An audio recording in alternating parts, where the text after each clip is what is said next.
hear about it. But Amy is an amazing woman. Thank you.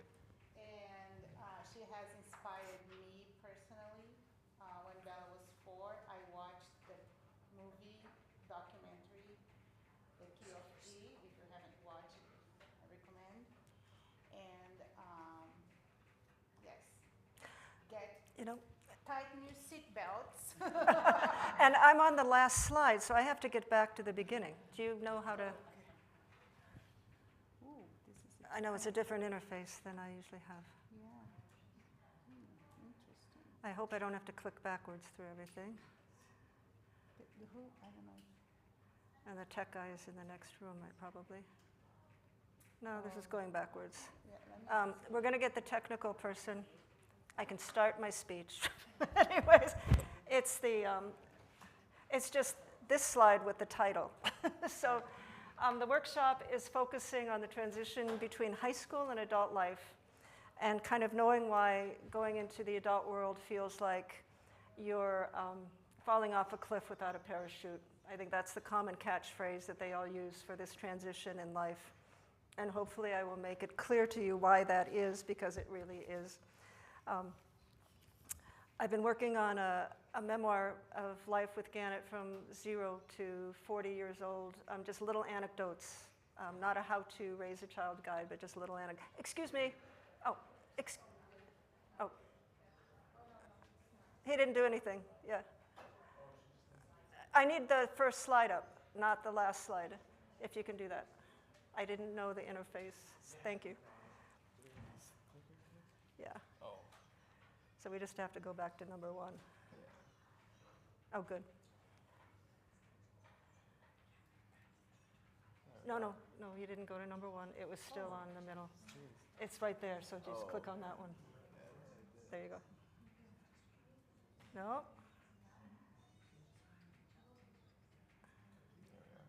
Okay, we're at the beginning. Cool. Thank you. And I'll be using some of the illustrations and a few of the little stories about Gannett's earlier years and how that kind of set the priorities for some of his adult years as I go through the experience. And my son is named Gannett, and after these magnificent water birds that live on rocky cliffs above stormy oceans in New Zealand and Scotland and far corners of the world. And I think we all know the story that my chick did not grow up to take flight as gracefully as the rest of the colony did. But he did grow up. And while he was young, I used to, every once in a while, I'd hit a point in my life where I said, God, if I only had a crystal ball, just tell me what life was going to be like. And I really appreciate that at this point, all the families do have an idea of what to expect in life. Gannett was 17 in 1998, when Mowat Wilson was first discovered, and he was about 23 when we found out. So in the beginning, I had no roadmap, so it was just wishing for a crystal ball. And I think had I had a crystal ball at that point in my life, I probably would have been too afraid to look into it to see what Gannett's life was going to be like. But if I had a crystal ball about myself and where I was going to be in the future, I felt confident enough that I could take that information. And this is what it would have been had I looked 3 years into the future when Gannett was an infant. So the laundry list of disabilities and abnormalities is ever expanding. I could barely see for all the red flags flapping in my face. I'd give anything to gaze into a crystal ball and get a glimpse of my son when he was 21. I know zip about how a person would live their life with disability, especially a person with complex and profound disabilities. I have a million questions. What kinds of hopes and dreams is Gannett supposed to nurture to become an adult? Would someone please tell me how we're both going to get through the next 20 years and beyond? And had I looked at myself in the crystal ball a mere 3 years ahead, this would have been the woman I would have seen.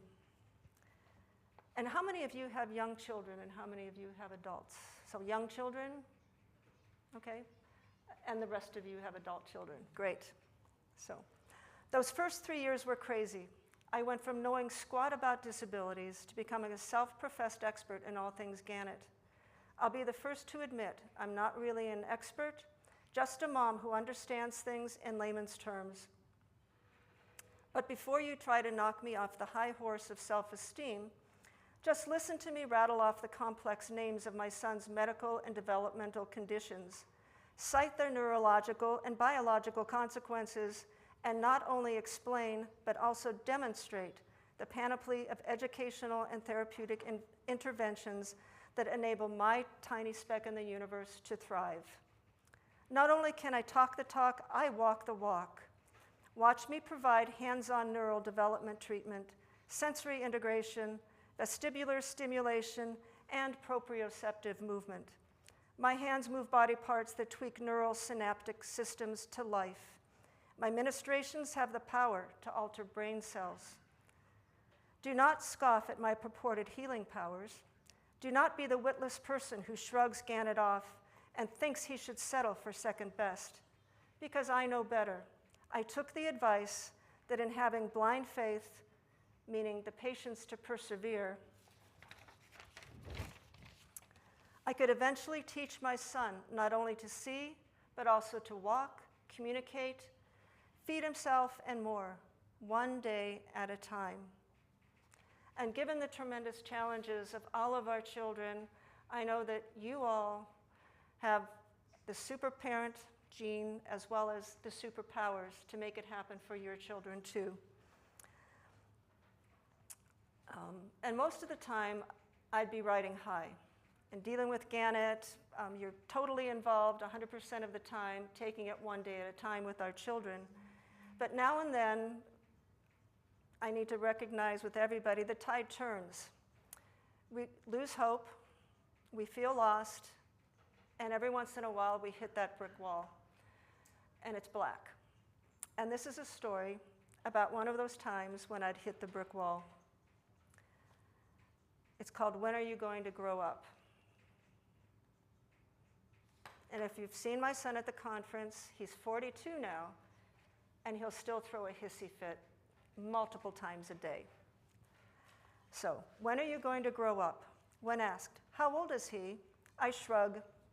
He's 9, going on 2. Gannett's emotional maturity and developmental progress has fallen so far behind his chronological age.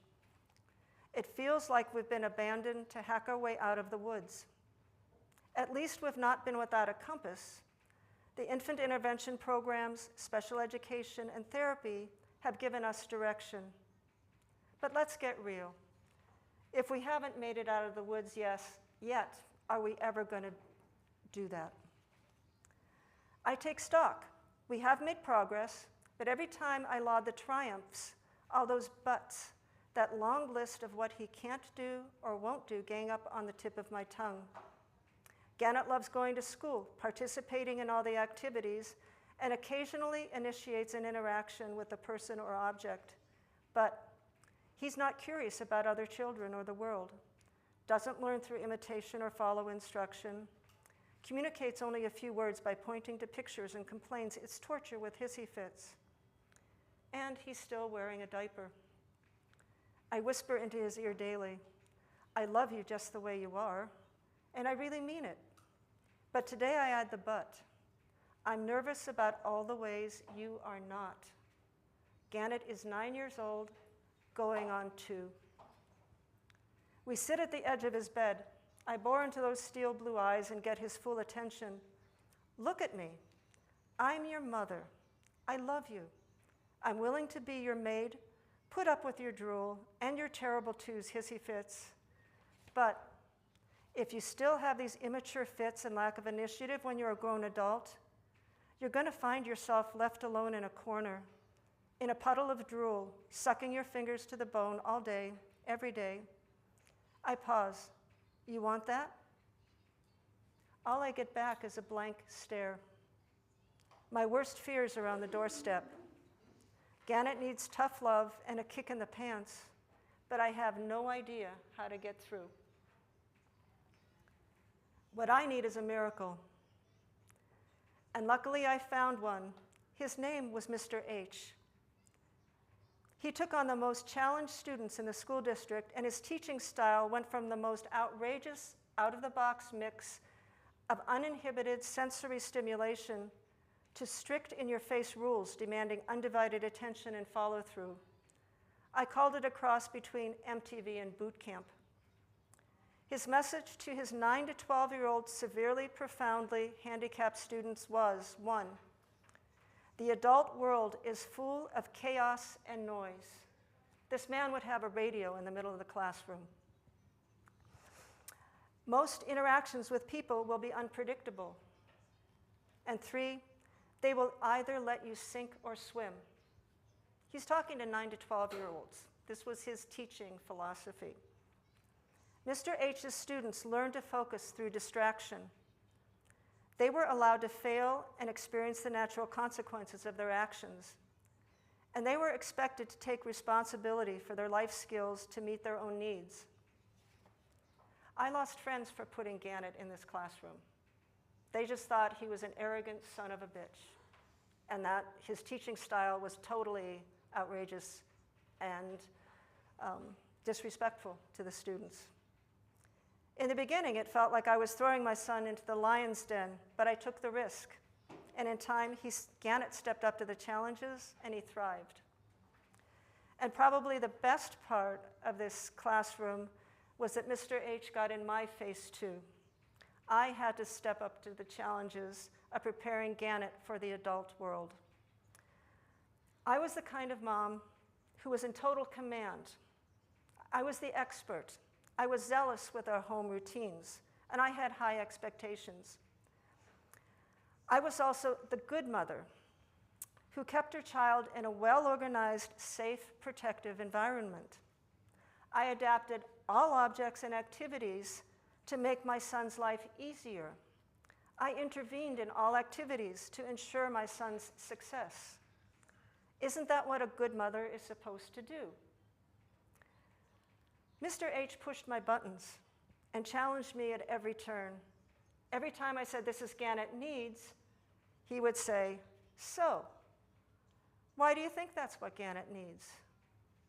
And usually I didn't have an answer, because this is what my child needed, but he needed a different kind of experience from his mother. And Mr. H was right.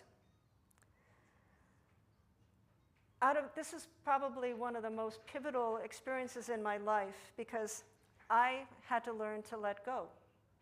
I had to say, I don't know everything about my son. I had to learn to say, I'm going to trust this teacher, and I'm going to let go and see what Gannett could do. I had to allow him to fail.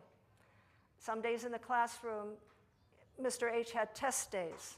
Not to be mean, but he'd say, okay, all the kids walk into the classroom, and whoever didn't take off their coat or walk to their cubby wore their coat all day. If we would say, hey, it's time to line up for lunch, if you didn't make it to the line, you didn't get your lunch that day. He taught the kids to be responsible for their own actions and to pay the natural consequences of their behavior. And it worked. And Gannett learned to take charge and become responsible. So I think letting go is one of the biggest lessons we as parents need to learn in life. Whether it's sending your son to camp when they're 6 years old and trusting that a week's worth of counselor time and they're going to survive, as well as when they're going through life to become adults. So after Mr. H's classroom, Gannett stood a little taller. He was definitely ready to go to high school and beyond. So my presentation pretty much starts at age 18. And if any of your kids still in high school at this point? So we have 2 that are still in high school. So at age 18, this is when it's really important that you work with your high school team while they're doing all of their things to prepare your kid for the outside world. You need to start documenting what they are doing and creating a person-centered plan. And a copy of Gannett's is going around the room if you're interested, and there's also a link on his website that you could look up to see what it is. And do any of you have a person-centered plan going? Okay. This is the most important document. Your child is going to go with him in the outside world. It says everything that has to do with your child, and it's also a team process. You could see on the bottom of the slide, there's probably about 15 or 20 people that contributed to a person-centered plan, because this is a document that you as a parent don't write for your child. This is a community endeavor of everybody putting their 2 cents worth in. Some people can write sections, other people can edit, but this really reflects who your child is, not who we think they are. And I wrote Gannett's in the first person, that this is my life, this is what I want. So we're not talking about them.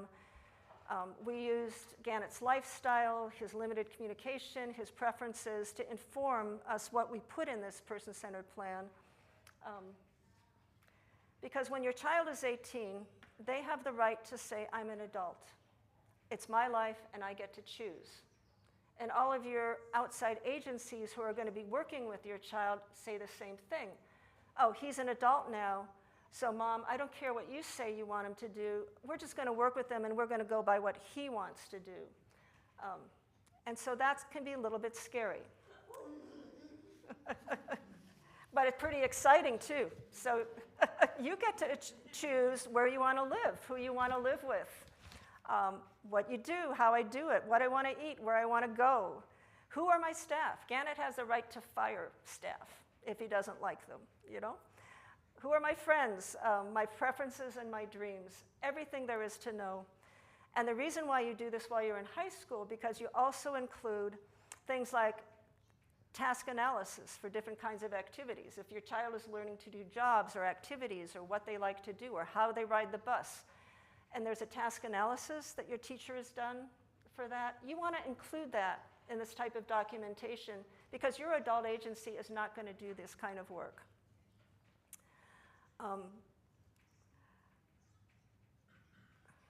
The most common catchphrase that you will be hearing when your child leaves high school to go into the adult life is the transition to adult life is like falling off a cliff without a parachute. Now for those, how many people have their kids still living at home if they're adults? Okay, so that's almost everybody in the room. And the statistics say that 70% of adults with disabilities live at home with their parents or guardians. So we're about statistically correct in this room.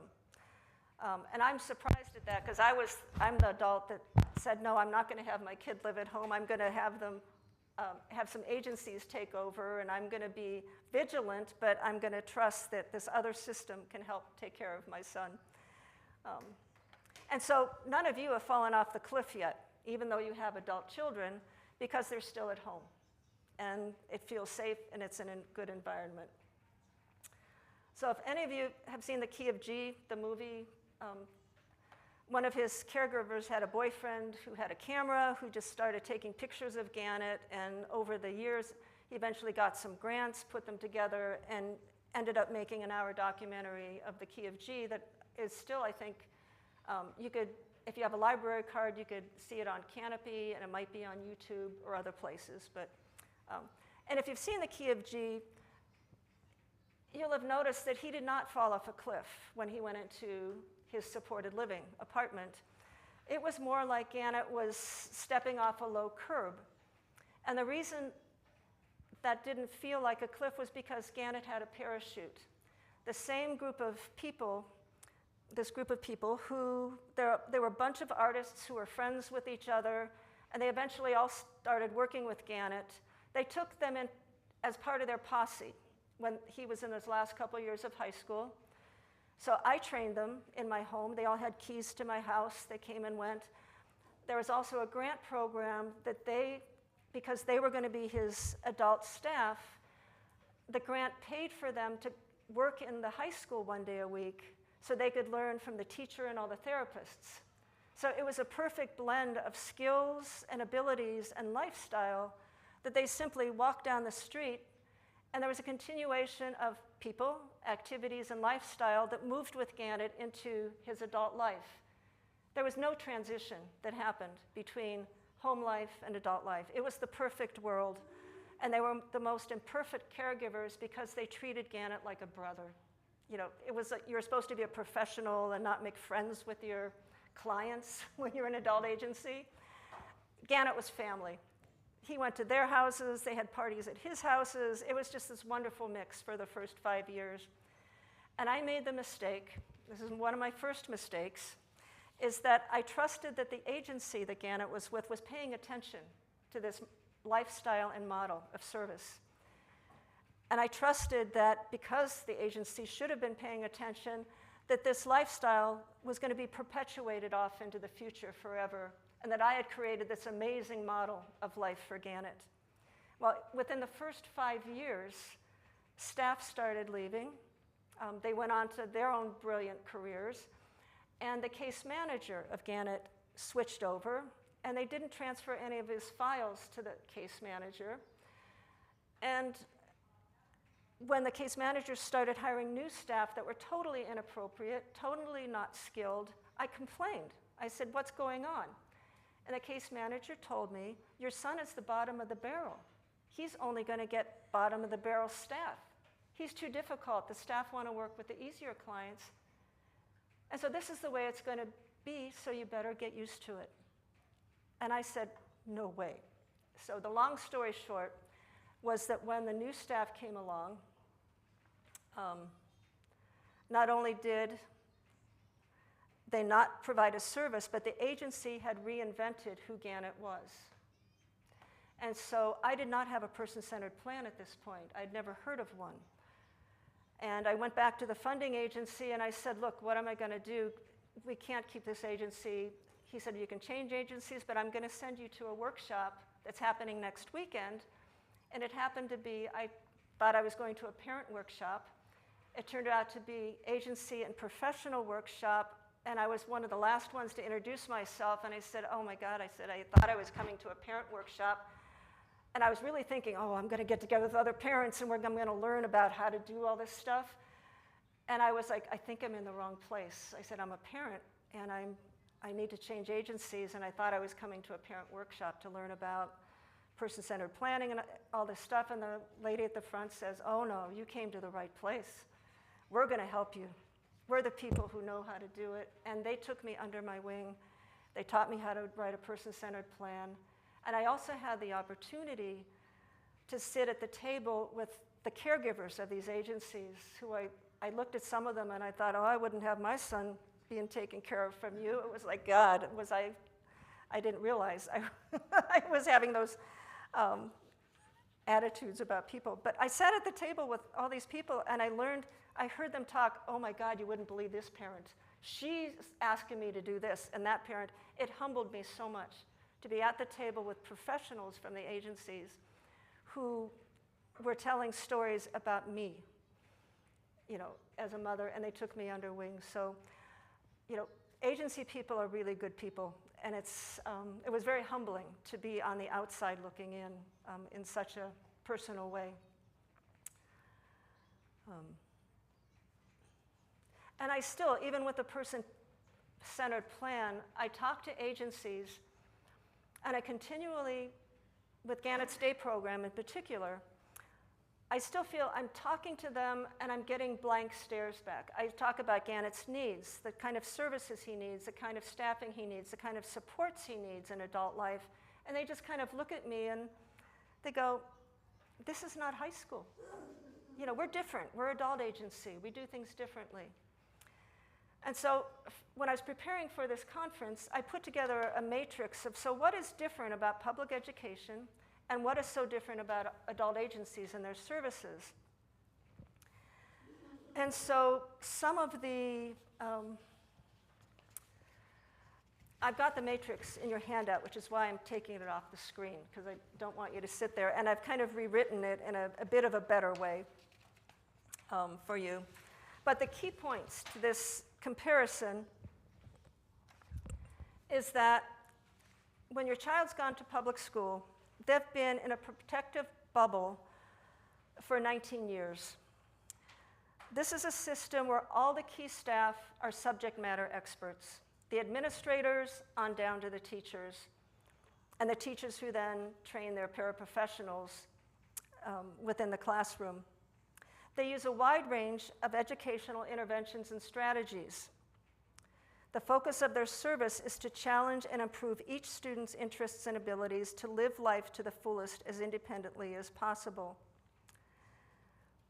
And so think of it, the protective bubble of high school, you're in a homogeneous environment, and you're getting all of your supports and services from one place. It's one-stop shopping. We switch gears to the adult agency, and that's when we say, welcome to the cliff. There is no guarantee that your child will get services. There is no right that every child, every adult with a disability will receive adult services. Your child can be denied services depending on the agency. They don't serve this kind of client. They have a different ratio of staff to students. Gannett needs a one-on-one. A lot of agencies are 3-to-1 ratio, so they're not available to him. And even if you're accepted into an adult agency, they are allowed to put you on a wait list. You might be on the wait list for 1 month, 1 year, or longer. You're not guaranteed immediate services. And there is no standard to each agency, so each agency offers a different mix of services. One might provide only day programs. One might provide supported living and day programs. If you need additional services, you might have to get a third agency and a fourth agency to provide those extra communication services, medical services, other types of supports. Agencies do not provide supports. So there's no OT-PT, no communication, no other things. And our children don't stop needing them just because they become adults. The recommended qualifications, remember, in education, they're all subject matter experts. In the agencies, the key staff from the administration on down might have had a background in social work, or human services, or psychology, behavioral science, nonprofit management. The thing that I hear missing from all of this is knowledge and direct experience with educational and therapeutic strategies and interventions. Somehow, most adult agencies think that that's not part of their service. The focus of their service is to match existing abilities to interests, lifestyle, and jobs.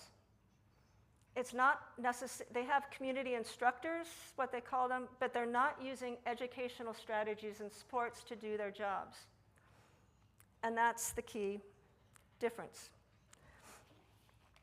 So, so if I complain and I talk to these agencies that they're not addressing Gannett's needs, their response is, this is not high school. We do it differently.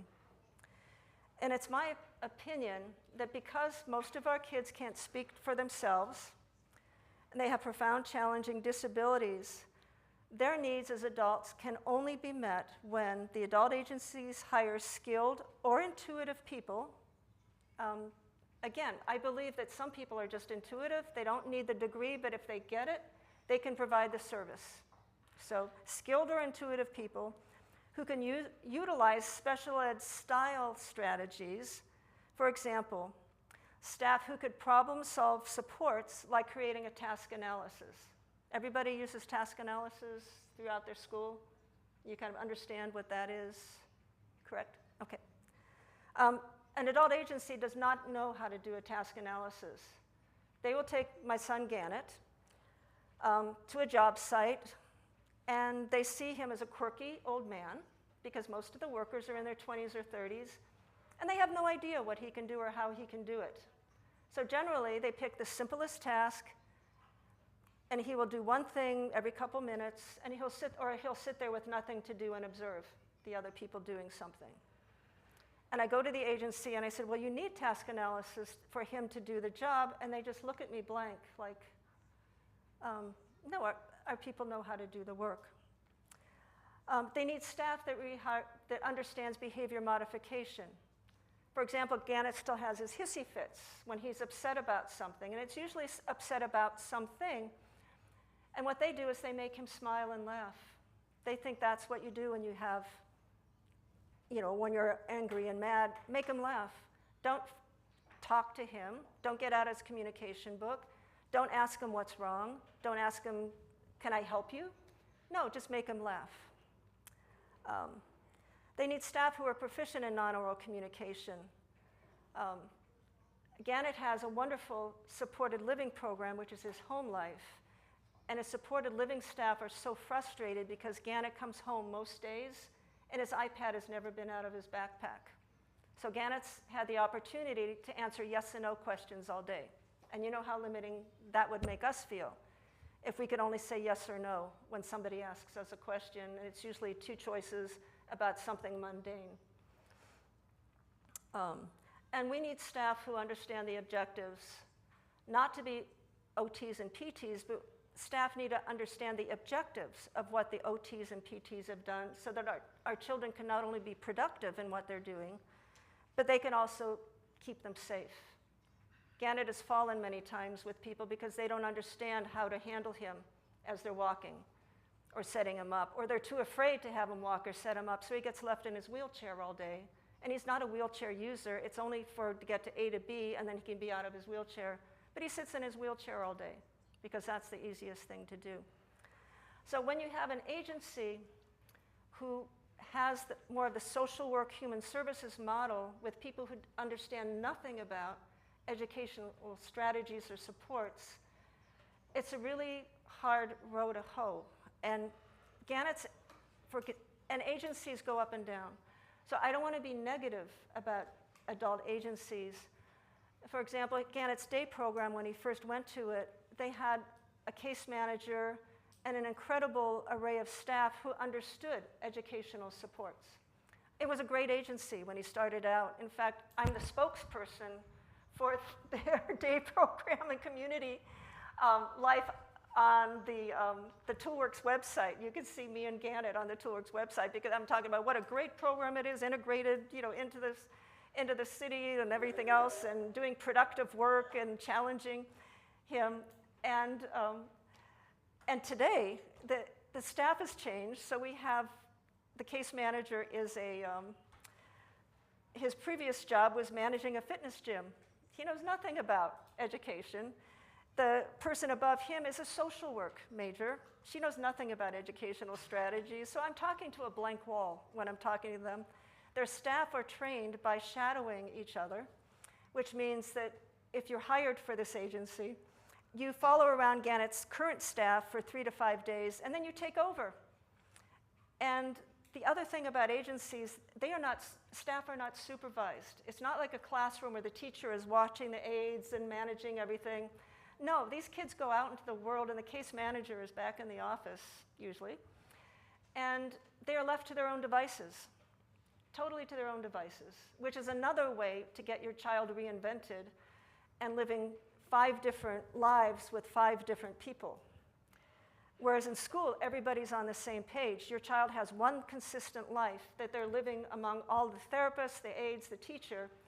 In the adult world, they could be having 5 different people working with them in 5 different ways and 5 different expectations. So this is what you face in the adult world. And it is workable. So as I said, Gannett's supported living agency is a typical adult agency, but it has a philosophy of supports. Their mission is to provide enough supports that people can live their lives as independently as possible. They believe in the educational model. They believe in person-centered planning. In fact, Gannett was the first person who walked in with a person-centered plan, and they said, oh, we don't need this, too detailed, too much, we know what we're doing. And within 5 years, as their population aged and as parents died and everything else, they realized, oh my God, we're writing person-centered plans for all of our clients because we really don't know who our clients are at the core. They know them superficially, and by taking care of them. So this person-centered plan is really core to everything your child is going to be doing off into their future life. And you can update it as they go. So I went to round 2. I failed with the first agency, and the first adult world. So I'm a visual person, so I just start scribbling. So how can I make this better? How can I make this work for Gannett? And to clean it up, I made a better graphic for you all. So again, coming of age is at 18, and your child is legally an adult. And the little booklet that you got in your swag bag, Planning for the Future, it covers everything I was going to talk about in this next slide, so I don't have to talk about everything. And she explains it quite well. It might vary state to state, depending on where you're living. And the things that she did not talk about, is that when you're 18, and you're likely living in your family home at age 18. So that's my assumption in talking about all this. You can apply for a Section 8 voucher. So if and when your child does move out of your house into their own apartment, Section 8 vouchers subsidize the rent. So Gannett, his income is about $1,000 from Social Security right now, a little over $1,000. He pays $350 a month for his rent to the apartment agency, and the Section 8 voucher pays the other $3,000 a month for his rent. So he's got a choice of where he can live. As long as it's market value, Section 8 will cover it. We applied when he was 18. It took 8 years for them to come up with this number. So it's not an immediate thing that you can get. So plan ahead if you're thinking of moving out of the house. You can also, as a parent, we get what's called in-home support services. It might be called something different in a different state, but parents could get paid 100 to 280 hours a month for taking care of our adult children. When you get SSI, you can only have $2,000 in your bank account. I understand that that's going to be changing. It's in Congress right now. It's petitioned to Congress that your child might be able to have $10,000 in their bank account, so our disabled people don't have to be poor for their entire life. Molly describes the ABLE accounts, Medicaid, Medicare. Your kids qualify for Medicare like Gannett qualified when I retired. So now he gets Medicare. I don't have to have a family policy anymore. He got Medicare when I retired. She does not cover the HIPAA consent. That's your confidentiality for your medical care. Make certain you file a HIPAA form with all of your doctors, medical people, and tell them everybody who is allowed to have medical information shared with them. The Advanced Healthcare Directive is a really good document to have. You can get medical power of attorney for anybody you have listed on that, and it also is good for emergency care, surgical care, so that your child, the doctors know what the protocols are for working with your child, saving your child, et cetera. Legal rights, again, your kid can call the shots, so this is time that you get your limited conservatorship of the person. Some states call it guardianship. Molly's book calls it guardianship, and in California it's conservator. You need to do this legally through a lawyer. It goes before a court, and then you're awarded conservatorship. They audit me every other year. If Gannett is happy with my conservatorship, and if he's not, somebody else is going to move in, and it's instead of me. So be nice to your kids when they're adults. And then I want to talk a little bit at the end about what happens to the child when you want to kind of stop being conservator or if you die, because that's a reality in our adult lives as well as we get older. And while your child is 18, still in high school, this is when you are really gathering all the information. You have your network of people in high school and other parents, so you network with the parents. You go to workshops. You take a tour of agencies you might be interested in to see if your child is able to go there. You talk to administrators, you talk to case managers, you talk to other parents who have their children in the program. You get the word through the grapevine, what's good, what's not, what to ask for, what they don't serve. And you talk to your case manager. In California, we have regional centers which fund people with disabilities from birth to death. And so I have one-stop shopping for my funding and for the services. And you ask them, what does my child qualify for? So you don't want any surprises when you're out there looking at agencies, that you're looking at the right kind of pieces. And so those of you already have children at home, living with their parents is an option. Another option is if you can build your own apartment, they can have a separate apartment which can qualify them for Section 8. You can be living in a supported group home. I always thought Gannett would be in a group home because I moved in with roommates when I was that age, and I really loved living with roommates and sharing dinners and sharing activities, and I just thought this would be a great life for Gannett. And you have checks and balances between your staff. You know, you're not isolated.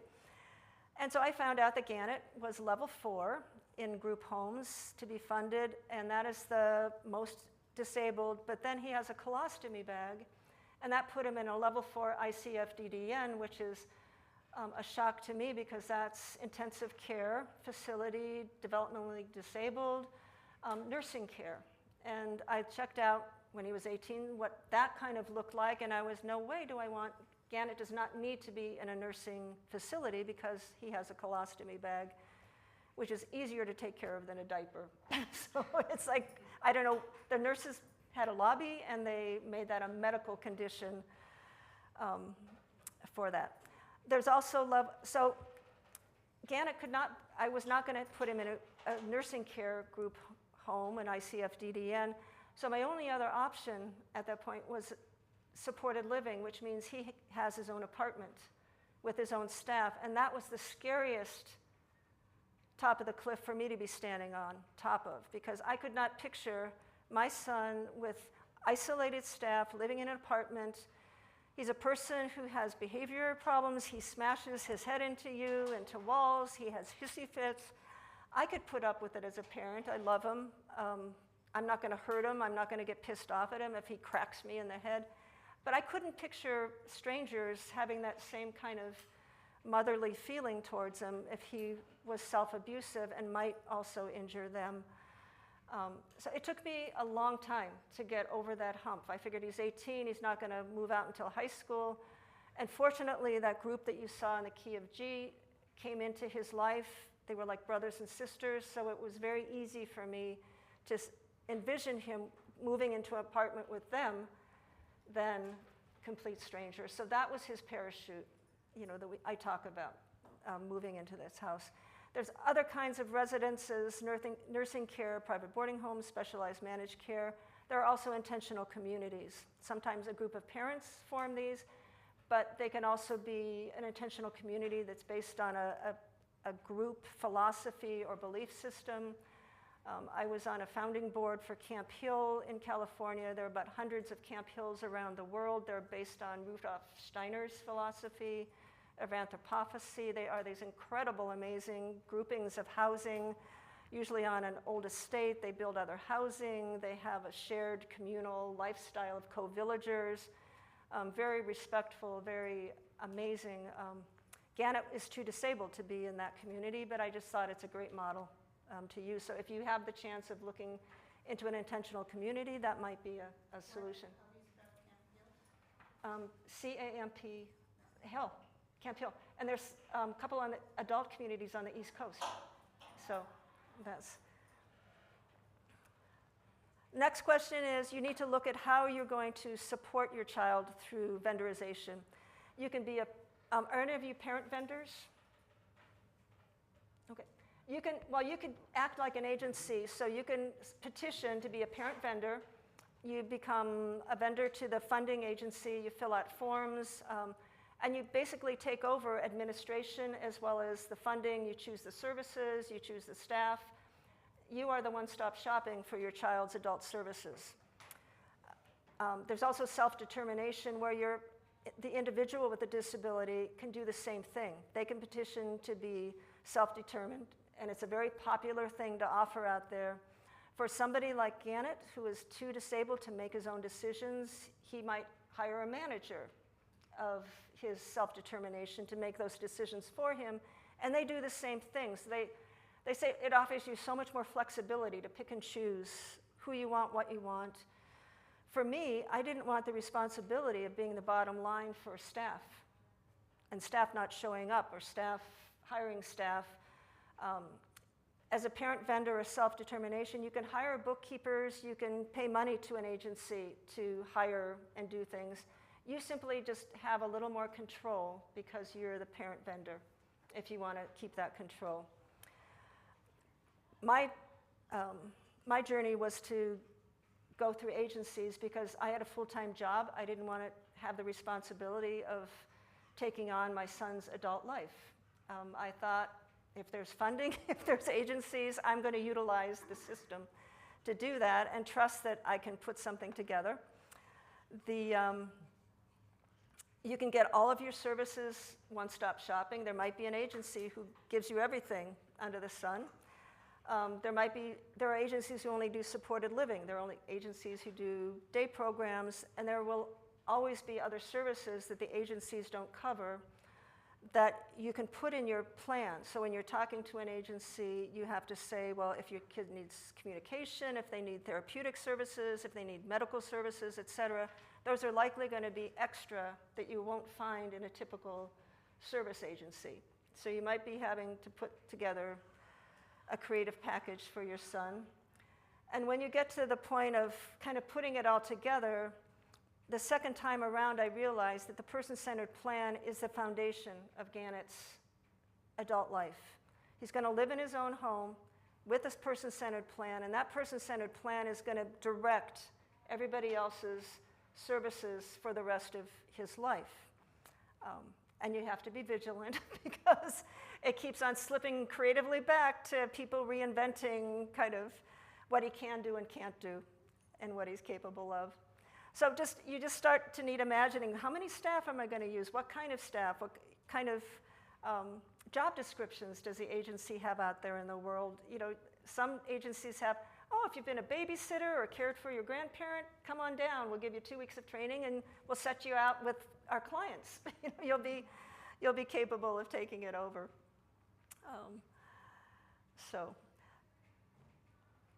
And this can take, and this is why you start at 18. And a lot of times if you have a child still in high school, your high school team helped to send us parents on tours of the agencies. So they helped to set up the timelines. You know, we all went on tours of the agencies. We got to ask questions and everything. And the second time around, this was my model for Gannett service.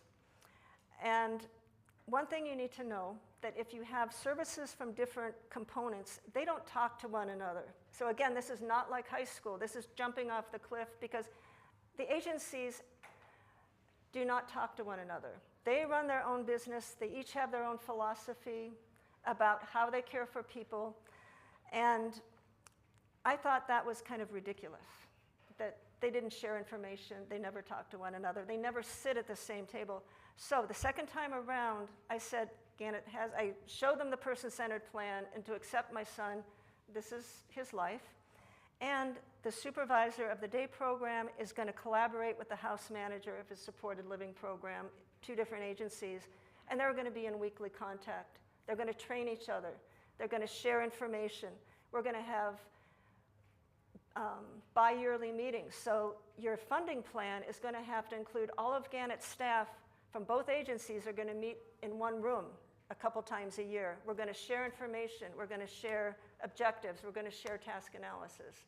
This is not business as usual for any agency.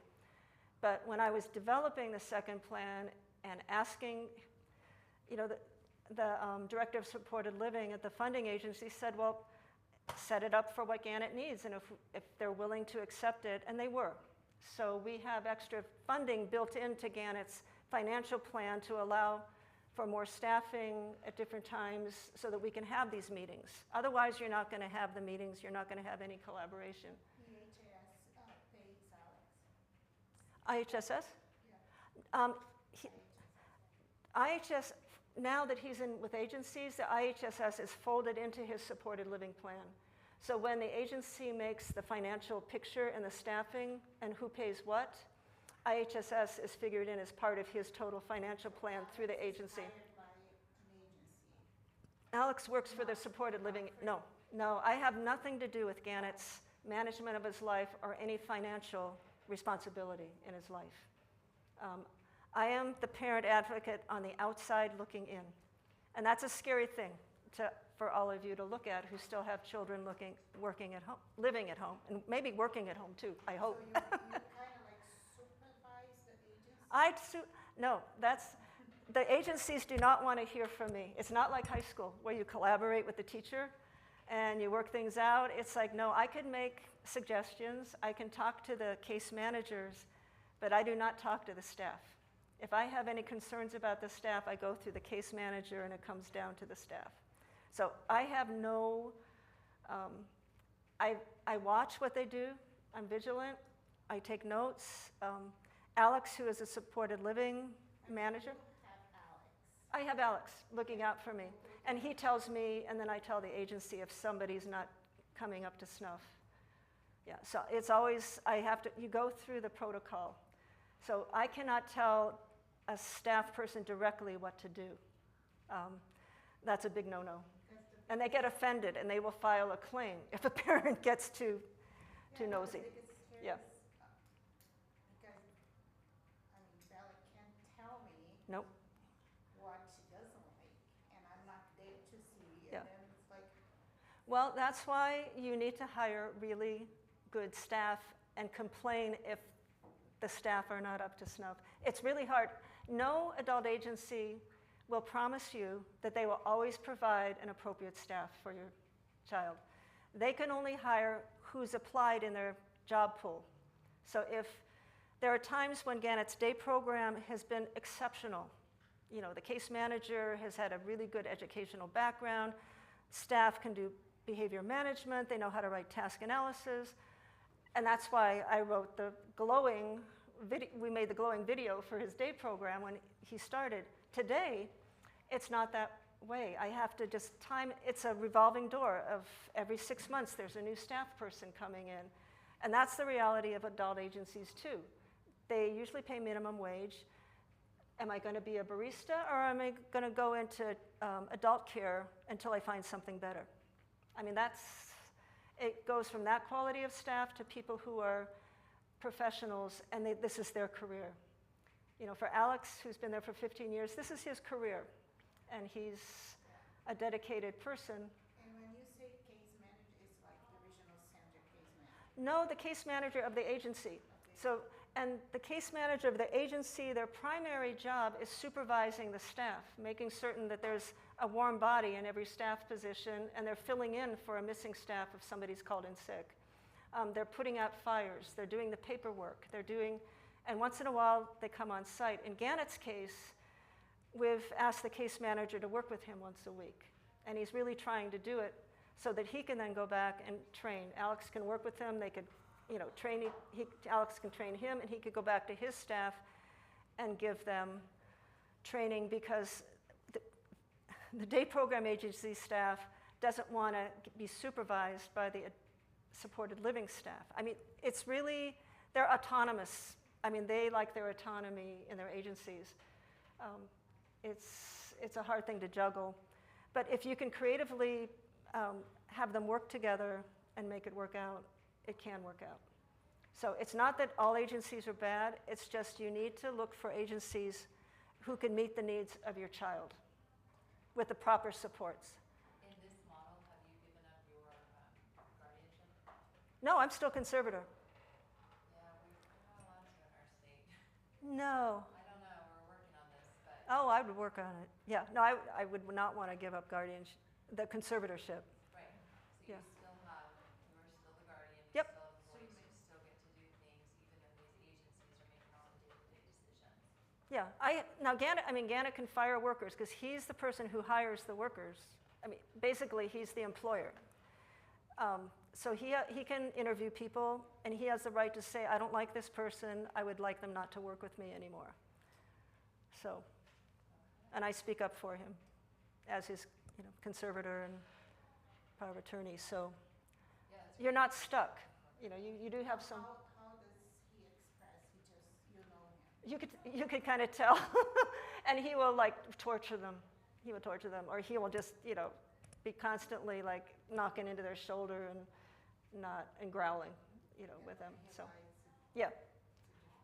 Or we see people who just really drop the ball and take the easy way out every day. And so if we recognize that, we ask the agency that this is not the person. So you have some flexibility as a parent to speak up on your child's behalf. And so this is all of your planning for the agency. Once you get there, it's like a glorified IEP meeting. It's the same thing. Your high school team staff come, they have goals and expectations for adult life, and they give all their reports. You as a parent give all of your reports about home life and everything. You have your person-centered plan. The agency listens and asks questions, and they will tell you, don't worry, we know what we're doing. And that's what I fear. They will make up an assessment of who your child is, who they think your child is. They will make recommendations for service. They'll do a staffing overview of Gannett needs 1-to-1, 24/7. We have an option of using 2-to-1 if Gannett does certain activities. So write that in if you want 2-to-1 for certain types of things. Going to the bar on Friday night can be a 2-to-1 activity for Gannett to be going out to events in public. And summer camp, one agency wouldn't have a staff go to summer camp because they wouldn't pay a person to do so many consecutive hours. The union wouldn't allow them to do that. So I had to become a parent vendor just for summer camp. New agency doesn't mind. If somebody's willing to work 5 days in a row, they'll pay them 5 days in a row. So they don't have that stipulation. Yes? Did you purchase any kind of like life insurance policy on yourself, so when you passed, it went into the special trust? Yeah. Maybe. So I have a life. That's what we just did. Yeah. So I have a life insurance policy. When I die, it'll fund the special needs trust. So that as a goal. For another Yeah. caregiver to come in and help out. Yeah, or whatever they want to spend it on vacations. But I also have vacations in my supported living plan. Gannett's going to want to go on a vacation once or twice a year, a long weekend or something. So plan for that kind of staffing as well. So are there any other questions? Because this was a place where I'm naturally stopping, looking at these different models. Does anybody have questions about agencies versus parent vendorization versus other kinds of, and I'm not the expert. I have only got my experiences to go by and that of other parents who I know, but. You're in California, right? Yes. And each state, I know each state. I did some research before I gave this talk just to see what some other states offer. Watched some videos from other parents who are saying, I've been waiting for 20 years to get services, for their sister or whatever. And it's really very different all over the state. I think the one thing that you do not want to be, I'm going to give you a word of warning, for people, the statistic is that 70% of disabled adults live at home with a parent or guardian. And those that have siblings, only 40% of the siblings are willing to take over when mom or dad dies. That's a reality check for you all. That sooner or later, you are going to need to think about who else is going to care for your child. Who else is going to take over? How is your child, if they're living at your home, how are they going to be prepared to make that transition off the cliff without you into an adult agency world or other people caring for them who are not going to be as diligent or vigilant as you are as the parent? Nobody is ever, even your children are not going to be, if you have other children that you think are going to take over, they are not going to be as diligent or vigilant as you are. And most people who become second conservator, they go, oh my God, I'm so glad the agency is doing everything for me and making all the decisions. And that is reality. That once we die and go away, our children's hands are going to be probably in the hands of an agency or other outside entity. And that's a reality check that you need to face at some point in your children's lives. That's a reality check. I have my best friend is nearing 80. Our sons are a couple years apart, and she has a son who she always thought he's going to take over. Well, he became an adult He went off in his own life. He's living in Boston, across the country. And he said, Mom, I'm going to love Charlie. I'm going to be his brother my whole life, but I'm not going to take over for him. You're going to have to find somebody else. And that's the reality that a lot of people face. And for those of you who have siblings, there's a book that Sam recommended, and Louise said you have to tell everybody about this. I've got it listed in the handout at the end. It's called Normal, and it's about the lives of your other children who are living with their disabled brother or sister and what they've gone through, And sometimes it's a totally positive experience. Sometimes it could be traumatic to have to be the perfect son or daughter next to the challenging son or daughter who upends their parents' life in chaos. So they have to be the safe and secure one for their parents. So it's just something to think about as you age, because we're all becoming older adults too. And we need to take care of that. So any questions? Okay, so I've just got a series of slides, and then thinking about the end of life to wrap it up a bit. And I'm not going to talk about the slides, but this is Gannett in his life, in his world. He has a comfy, cushy life in his apartment, and he would love, if he had, see, this is the thing about our kids' choices. The agencies will say, well, Gannett wanted to go to the park today. I go, no, he has a job. Well, no, he gets to decide. He's an adult.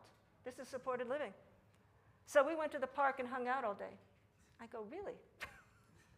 And then I find 3 days later, because they don't talk to one another, another caregiver took him to the park all day.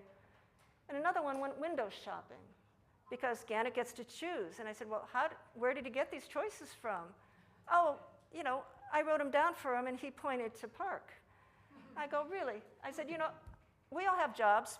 We all have to be responsible. I have to show up for work, and so does Gannett. He doesn't get to get out of work. So that's another pitfall of people who don't understand that our kids are productive. Our kids have pride in what they do. And our kids have a personality and life when they're adults, and they want to live it with purpose. So you just have to keep it going. But Gannett, this is him in the morning. He loves transportation, so getting around the city is really good. And so this is just him with some of his caregivers out in the world and doing some of his jobs. And some of the jobs are pretty mundane. They get these, workshops and stuff. Agencies usually have, when they can't fill in with a program or purposeful activity, they'll have free time, free afternoons.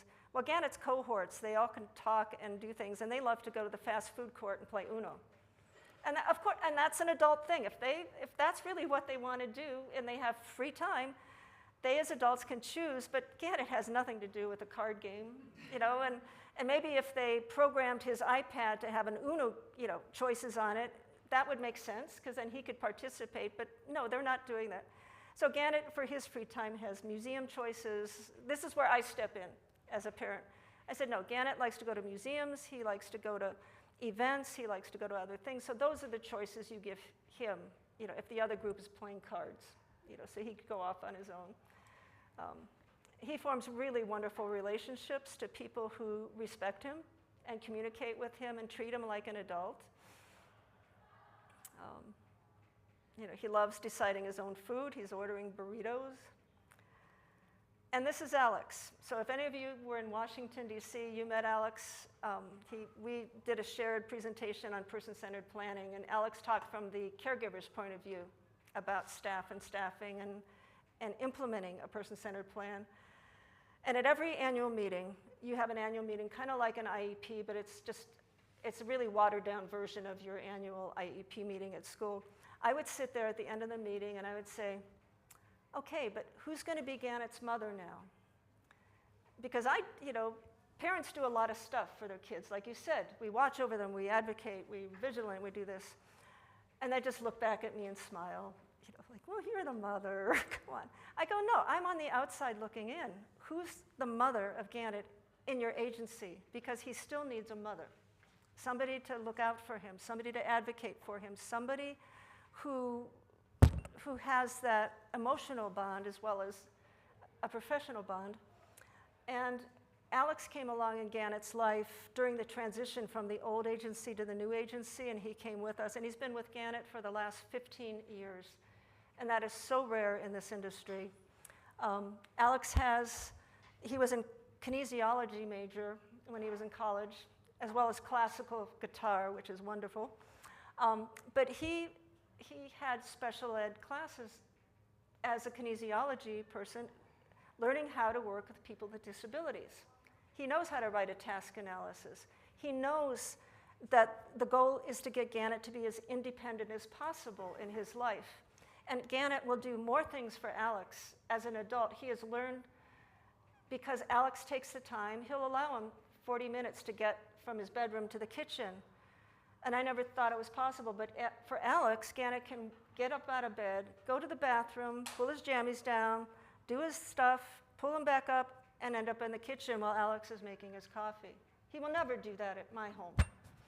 He can get his own glass of water. He can set his table. He can just do all these things because Alex has educational strategies and supports as part of his background. And that's so important that our kids need to follow them through into adult life. So just want to put that in there. I wish I could clone Alex and give everybody one of Alex. And Alex is off on a well-deserved vacation. He's Swiss, so he's back visiting his family right now. So Alex goes into the operating room with them. He goes into anesthesiology with them. They call him up when he gets out of, the hospital trusts him. He's Gannett's second-hand man. It's just amazing. So this is just part of their life together. Gannett helps cook. He gets things out. He puts the groceries away. This is at his day program. He's setting his table. They have a cooking class. Gannett is a soundscape musician. Alex supports his music. They make, on his website, there's tracks of Gannett. Alex goes out of his way to have friends come over to jam with Gannett in his apartment.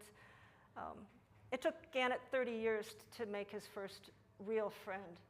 This is my friend Louise's son. They've known each other since they were 5 and 3 years old. And it took Gannett into his 30s to accept. We had it on a school IP every year, make friends. He never quite did, but as a 30-year-old, he did. So they have a good time together. They go swimming every Saturday. Alex makes certain that Gannett, gives me Mother's Day cards and presents and writes a little message on the iPad. Gannett loves throwing parties for himself. He's got a great patio in his apartment. Loves the wrapping paper. I go out. Alex takes Gannett to summer camp every year. Gannett's been, and that's another thing, Gannett's been going to camp since he was 6 years old. As soon as I could sign him up for summer camp, he went to the first camp. The next summer, he went to 3 camps in the summer. And that's letting go. I mean, you just have to trust. 1 hour with a counselor, a week at camp, and he would come back so happy.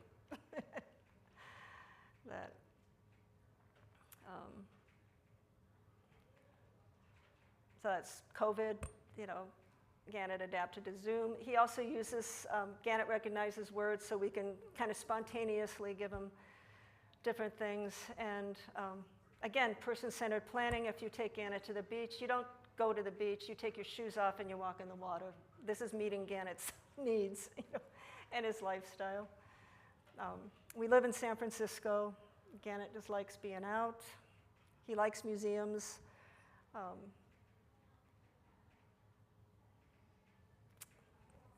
Since he was 3 years old, my mom lived in New Mexico, but they had a voice recognition talking on the telephone that was just, it was so amazing. They just had such a good relationship. And she came out to live in California her last year, so they got to be together. At home, Gannett has jobs. My partner, Chris, who's here with me with Gannett, this is washing my car. he washes Chris's car, and they get to tool down the coast for an hour or two after washing the car, so with the top down. So this is Gannett's preferred car to wash versus my car to wash. Gannett helps in the garden. During COVID, I had neighbor boys making murals in my backyard, so I thought, gee, how can Gannett do this? This is another like task, think of task analysis. I try to get the day program, so how could Gannett do a painting? And so he did a body painting of the colors of the garden.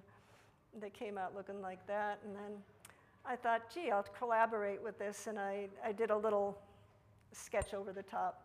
So we had a cornucopia. We hung murals down the street during COVID and had a little art gallery.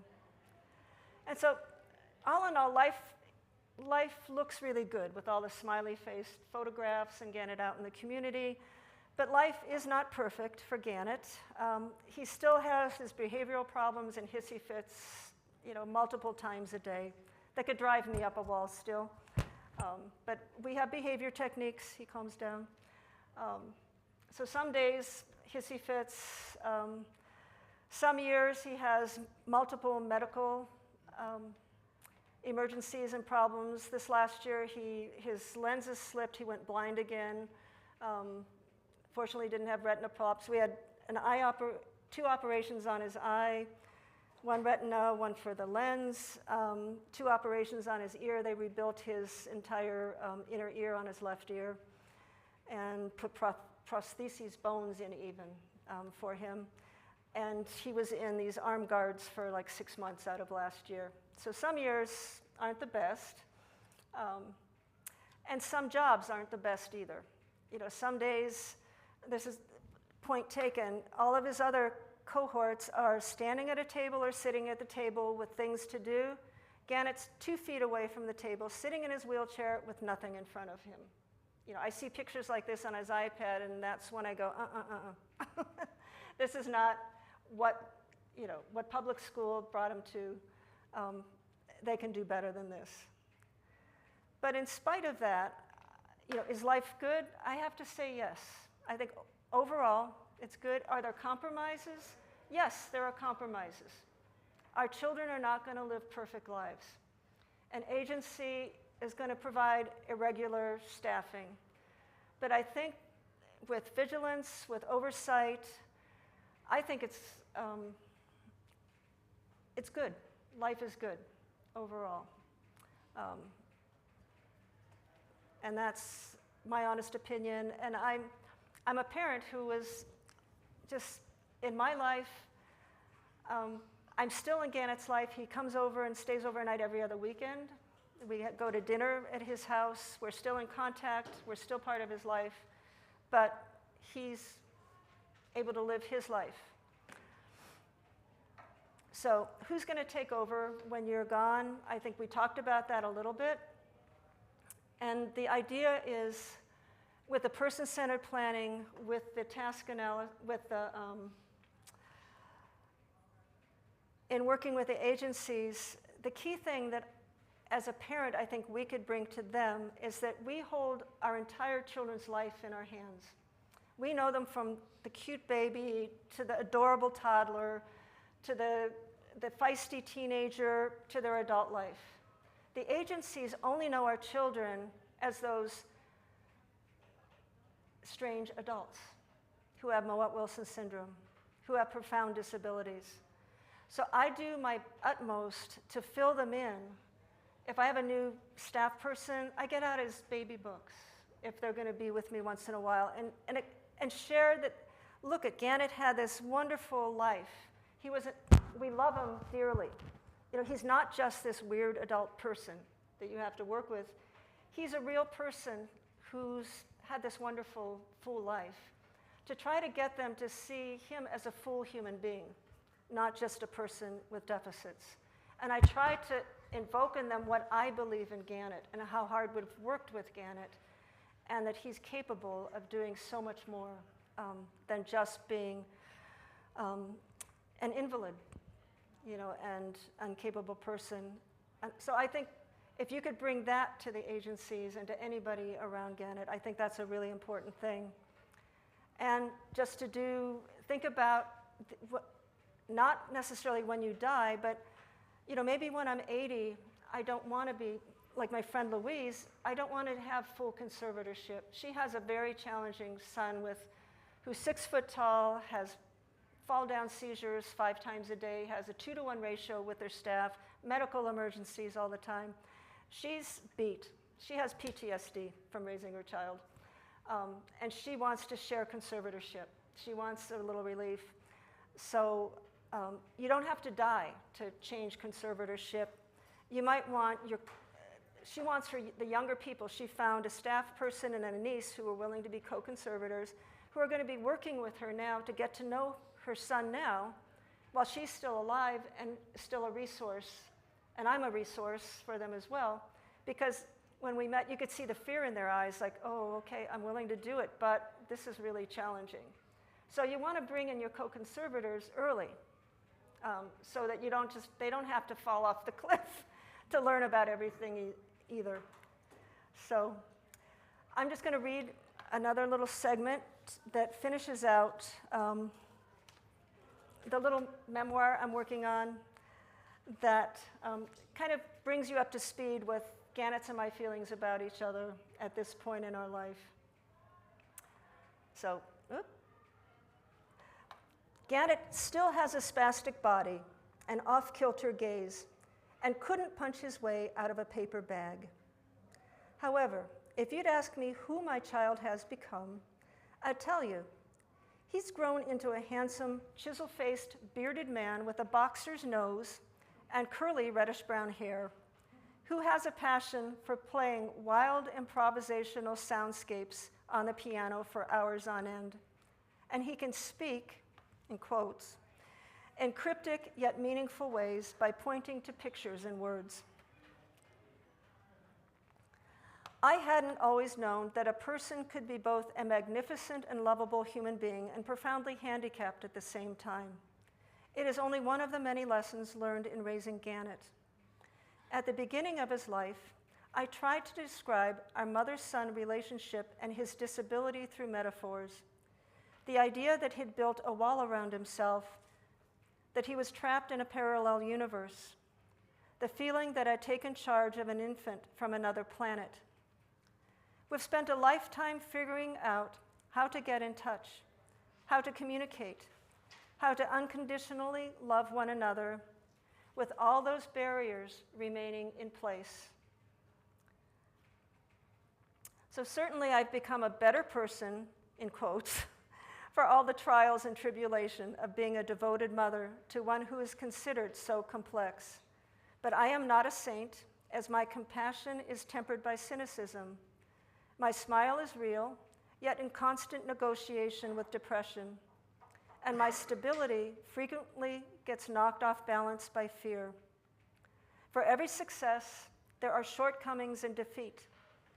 I have learned to accept these up and downs as my stride, and I try to carry myself with grace.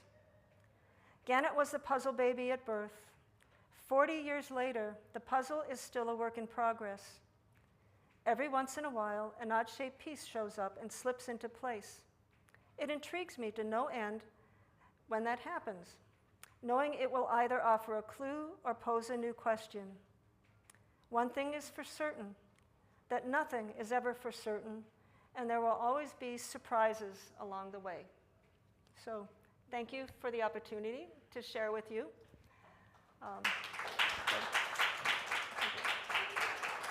And I want to, we can open up the floor for questions. I don't know how much time is left.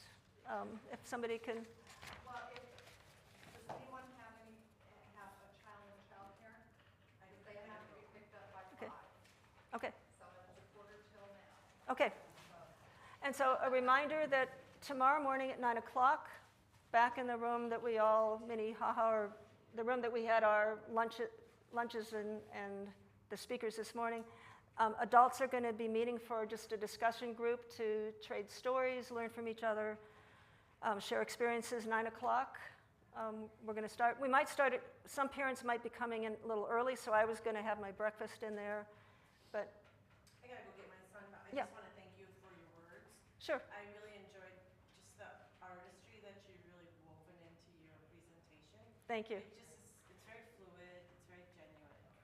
And I wish our son, my son, I wish he had a teacher like this teacher you're talking about, because I was able to lunch with other parents, and we treat our Mohawk Muslim children like they're a prince or a princess. I mean, we Yep. feed them, we do every Yes, little thing. yes. And the other kids are like, you're not doing them any favors, but that's Right. all we know is to Yeah. nurture and coddle them. And I wish we had someone like that here to give us all a kick in the butt, because we all are MTV feeding our boot kids, camp. you know? Yes. And we don't Yeah. really know how to let go. You kept saying let go. I'm like, I don't know how to let go. I barely let them go into childcare. So, that'd be something in the future to plug in, because it's also teaching us how to let go too, because Yeah. I'm not very good at it. So, thank you. You're welcome. I hope for that for you. He will think you're selling him down the river if you start treating him. So, thank you. Thank you, Annie. Okay.